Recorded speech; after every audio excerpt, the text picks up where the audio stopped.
भक्तों, 2 दिन पहले हुई पूज्य गुरु जी की महापुराण की कथा में गुरु जी ने बताया कि अगर साल भर आप टोटके उपाय करते करते थक गए हो और रत्ती भर भी फायदा न दिख रहा हो, तो गुरु जी ने बहुत विशेष बात बताई है कि 14 जनवरी मकर संक्रांति, इस बार 19 साल बाद दुर्लभ संयोग पुष्य में आसमान लाल होने वाला है। तो जो पौधे की जड़ हम आपको बता रहे हैं, अगर आप उसे हमारे बताए अनुसार सही समय और शुभ मुहूर्त देखकर धारण कर लेते हैं, तो यकीन मानिए आपके जीवन में धारण करने के कुछ दिनों बाद ही धन की वर्षा होने लगेगी। फिर आपके जीवन में आपको उन्नति करने से कोई नहीं रोक पाएगा। आपकी हर मनोकामना होगी पूरी, खुशियां से भर जाएगा आपका घर, आपका भाग्य होगा 7वें आसमान पर। इसलिए ये वीडियो आप अपने और अपने पूरे परिवार के फायदे के लिए अवश्य देखिएगा। भक्तों, हिंदू पंचांग के अनुसार इस साल मकर संक्रांति 14 जनवरी 2025 को माघ मास कृष्ण पक्ष प्रतिपदा तिथि पर मंगलवार के दिन है और इस दिन पुष्य नक्षत्र का संयोग भी बन रहा है, जिससे मकर संक्रांति का महत्व और भी बढ़ गया है। और अगर आप इस 14 जनवरी को पड़ रही मकर संक्रांति, जो कि साल का पहला महापर्व है, हमारे बताए हुए पौधे की जड़ का मात्र धारण कर लेंगे, तो इसी से आपका बेड़ा पार हो जाएगा। तीनों ब्रह्मा विष्णु महेश का आपको आशीर्वाद मिल जाएगा, क्योंकि इसकी जड़ों में जो है तीनों देव विष्णु ब्रह्मा महेश का वास माना गया है। कुल मिलाकर इसमें पूरी सृष्टि समाई हुई मानी जाती है। भक्तों देखो, बात ऐसी है कि हमारा काम तो है सलाह देने का। भक्तों, इस वीडियो में आपको बताने वाले हैं अपामार्ग का पौधा। इस पौधे की जड़ में माँ गंगा और इसकी पत्तियों में, जड़ों में, तनों में ब्रह्मा विष्णु महेश, इन तीनों देवों यानी कि पूरी सृष्टि का वास माना जाता है। आपके जीवन से जुड़ी चाहे कैसी भी समस्या हो, चाहे वो रुपयों पैसों की दिक्कत हो, घर परिवार से संबंधित हो, नौकरी व्यापार से संबंधित हो, फिर चाहे वो हो स्वास्थ्य से संबंधित, सारी की सारी समस्याएं देखते ही देखते समाप्त होते ही चली जाएंगी। भक्तों, आज आदमी रुपया पैसा कमाने के लिए क्या कुछ नहीं कर रहा, तो क्या फिर आपके पास 5 मिनट भी नहीं है ये वीडियो देखने के लिए? क्या पता ये आपकी अंतिम वीडियो हो। तो भक्तों, कैसे इसको धारण करना है, कहाँ से लाना है, कैसे इसको आसानी से प्राप्त करें, सही पौधे की पहचान कैसे करें। लेकिन सबसे पहले आप वीडियो को लाइक करके कमेंट में लिख दीजिए कि हे लक्ष्मी माता, आपका हमारे आंगन में स्वागत है। इससे स्वयं माता लक्ष्मी जी का आशीर्वाद आपको मिल जाएगा। भक्तों, ये पौधा इतना चमत्कारी है कि स्वयं भोलेनाथ ने इस पौधे की प्रशंसा की है। भक्तों, आपके आसपास अपामार्ग का पौधा, जिसे चिड़चिटा भी कहते हैं, जरूर देखा होगा आपने। बहुत फायदेमंद माना जाता है और ज्यादातर लोग इसे झाड़ फूस समझकर नजरअंदाज कर देते हैं।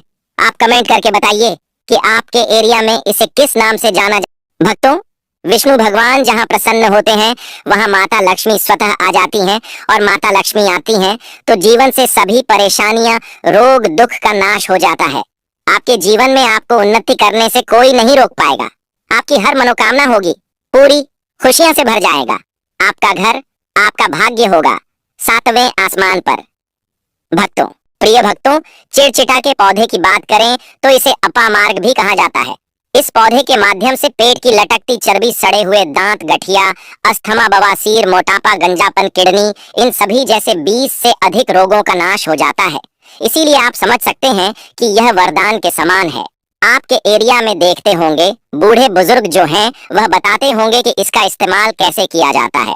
इस पौधे से दातुन किया जाता है, खास रिवाज है। पौधे के बारे में आपको बताएंगे, इसके तने के बारे में बताएंगे।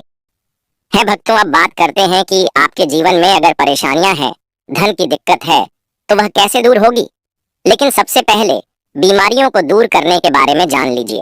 और हम सत्य कहते हैं कि इसमें से कोई ना कोई उपयोग आपके आसपास के लोग भी जानते होंगे। आपके एरिया में भी किया जाता होगा। आपके जो बूढ़े बुजुर्ग होंगे वह जानते होंगे इस पौधे का उपयोग कैसे किया जाता है। और तो और हम आपको शुरू से ही बता रहे हैं कि इस पर सभी देवताओं का निवास होता है। अगर शनि की 7.5 से परेशान है तो भी वो दूर हो जाता है।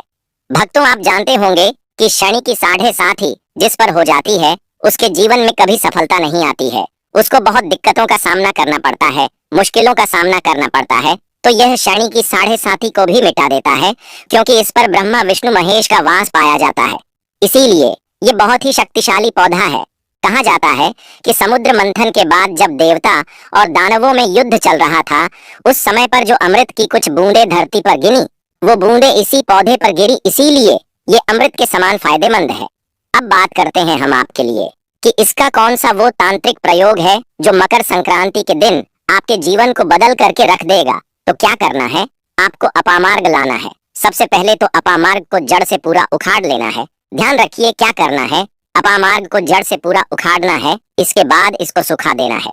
जी हाँ दोस्तों, इसको सुखा देना है। सूख जाने के बाद क्या करना है, आपको इसको जला लेना है। जला करके इसकी जो राख बनेगी उसे लाल कपड़े में बांधना है। क्या क्या सुखाना है, आप ध्यान रखिएगा। इसके जो फल लगा हुआ हो वो फल भी उसी में हो, पत्तियां हो, जड़ हो, पूरी पूरी की पूरी जड़ होनी चाहिए। जड़ को थोड़ा सा हरा काट लीजिएगा, जब हरा रहे सूखे तभी ही काट लीजिएगा, उसको जलाइएगा। वो थोड़ा सा अलग से रख लीजिएगा, इसके बाद इसको पूरा जला दीजिएगा।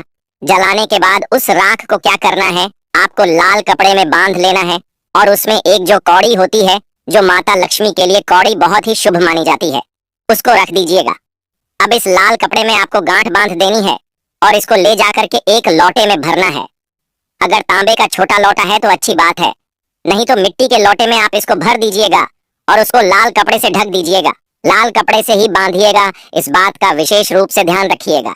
देवी माँ के सामने रख करके, माता लक्ष्मी के सामने रख करके, भगवान विष्णु के सामने रख करके आपको ओम नमो भगवते वासुदेवाय, ओम नमो भगवते वासुदेवाय, इस मंत्र का 121 बार जाप करना है।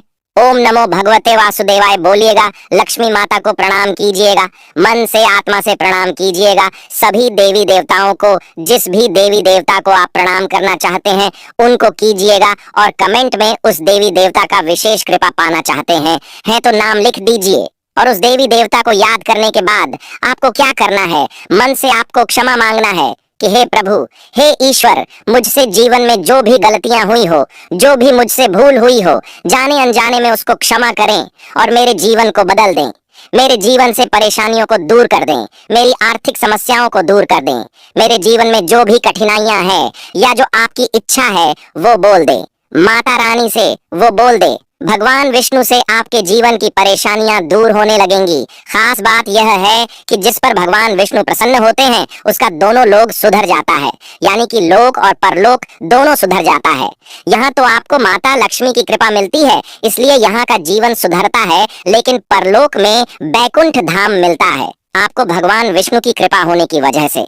तो इसीलिए बहुत ही पावरफुल यह उपयोग है, इसका उपयोग करके आप लाभ प्राप्त कर सकते हैं। बस इस बात का ध्यान रखिएगा कि आप इसको बृहस्पतिवार के दिन करेंगे तो ज्यादा लाभकारी होता है। भगवान विष्णु का दिन है, माता लक्ष्मी प्रसन्न होंगी और जीवन से कठिनाइयां और परेशानियां दूर कर देंगी। अलग मंत्रों के साथ भी इसको अभिमंत्रित किया जाता है दोस्तों, लेकिन भगवान विष्णु का मंत्र बहुत ही पावरफुल मंत्र है और आप कोशिश कीजिए कि उस दिन पीला वस्त्र धारण कीजिए, पीले फूल चढ़ाइए। इस बात का ध्यान रखिएगा, पीली वस्तु का दान भी कर सकते हैं और पीले रंग का मिष्ठान बना करके आप उस दिन बांट भी सकते हैं प्रसाद के रूप में चढ़ा करके। इससे भगवान विष्णु की असीम कृपा प्राप्त होगी और जीवन से परेशानियां दूर हो जाएंगी। पूरे साल भगवान विष्णु जी और माता लक्ष्मी जी की कृपा से आपके घर की बरकत होगी, आपके घर की उन्नति होगी, करियर कारोबार में आपकी उन्नति होगी, धन सुख वैभव ऐश्वर्य की आपको प्राप्ति होगी।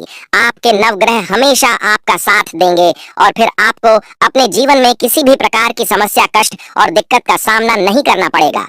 शास्त्रों में यह उपाय अत्यंत प्रभावी माना गया है। इसके लाभ इस प्रकार हैं, आर्थिक समस्याओं से मुक्ति, भगवान विष्णु और मां लक्ष्मी का आशीर्वाद प्राप्त होता है जिससे आर्थिक बाधाएं दूर होती हैं, धन का प्रवाह बढ़ता है।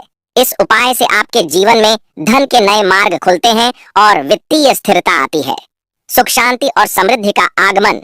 मां लक्ष्मी और भगवान विष्णु की कृपा से घर में सुख और समृद्धि का वातावरण बनता है। आपको एक बार फिर से अवगत करा दें कि अपामार्ग का पौधा, जिसे चिड़चिटा या लटजीरा के नाम से भी जाना जाता है, हमारे धर्म और आयुर्वेद में अत्यंत महत्वपूर्ण स्थान रखता है। यह पौधा न केवल औषधीय गुणों से भरपूर है, बल्कि इसे आध्यात्मिक दृष्टि से भी विशेष माना गया है।